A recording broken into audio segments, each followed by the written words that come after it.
खबरों से जुड़े रहने के लिए सब्सक्राइब कीजिए और बेल आइकन दबाइए।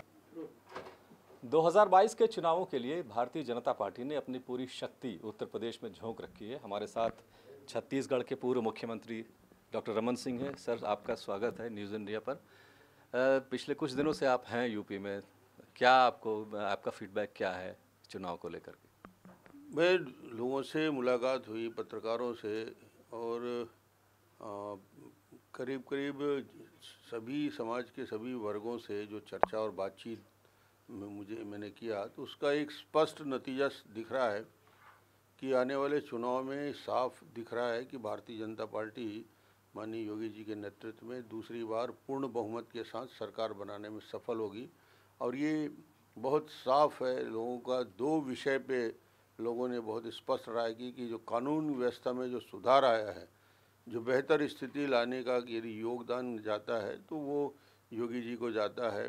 कि उत्तर प्रदेश 5 साल पहले का जिस प्रकार के अपहरण, जिस प्रकार की लूट बलात्कार, और आज जिस प्रकार से गुंडा राज की समाप्ति हुई है, और दूसरा डेवलपमेंट, विकास के लिए मोदी जी की जितनी योजनाएं हैं केंद्र सरकार की, उन योजनाओं का बेहतर क्रियान्वयन, वो प्रधानमंत्री आवास योजना हो, जनधन हो, किसानों के खाते में पैसे डालने का हो, स्कूल एजुकेशन के लिए मेडिकल कॉलेज की स्थापना हो, एम्स की स्थापना हो, अन्य डेवलपमेंट कामों का समयबद्ध क्रियान्वयन जिस प्रकार हो रहा है, तो ये एक नई वर्क कल्चर जो उत्तर प्रदेश में देखने को मिल रहा है।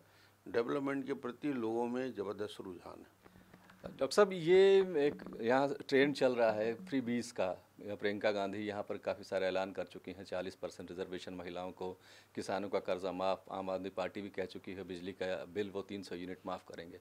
ये जो एक परंपरा चले, चूँकि आप चीफ मिनिस्टर रहे हैं और जब सरकार आती है ये वादे पूरे करने बहुत मुश्किल होते हैं, क्या कहेंगे इसके बारे में? जो कांग्रेस के नेतागण और ख़ासतौर से प्रियंका जिस प्रकार घोषणा कर रही है, और हमारे मुख्यमंत्री भी जिस प्रकार भूपेश बघेल घोषणा कर रहे हैं, तो छत्तीसगढ़ जाके लोगों को देखना चाहिए कि क्या हालत उसके जन घोषणा पत्र का हुआ है।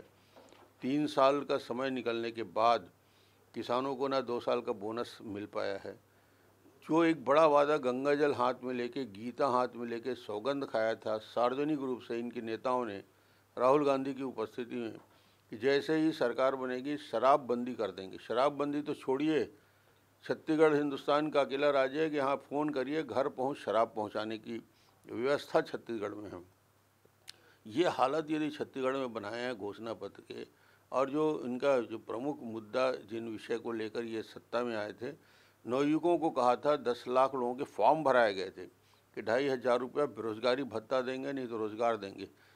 10 लाख छोड़िए, 2,500 देने की बात, उसमें से 10 लोगों को भी यदि बेरोजगारी भत्ता दिए होते, और एक प्रकार से माफिया राज, रेत mafia, coal mafia, land mafia, liquor mafia का जाल है, और विकास के सारे काम ठप हो गए।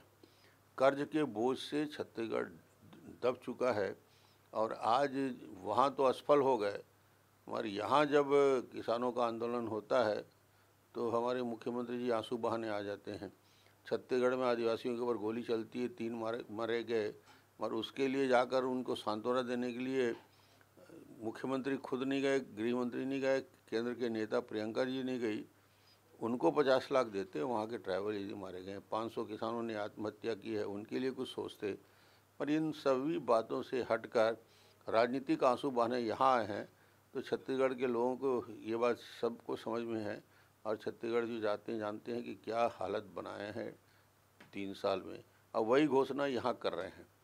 तो उत्तर प्रदेश की जनता से आग्रह करूंगा कि इनकी घोषणाएं सिर्फ चुनावी रहती है, और आंसू जो बहते हैं वो चुनावी आंसू। छत्तीसगढ़ का जो हाल आपने बताया, क्या यही वजह है कि भूपेश बघेल इस वक्त उत्तर प्रदेश में ज़्यादा वक्त दे रहे हैं? कभी एयरपोर्ट पे वो धरने पर बैठ जाते हैं, कभी कुछ कभी कुछ।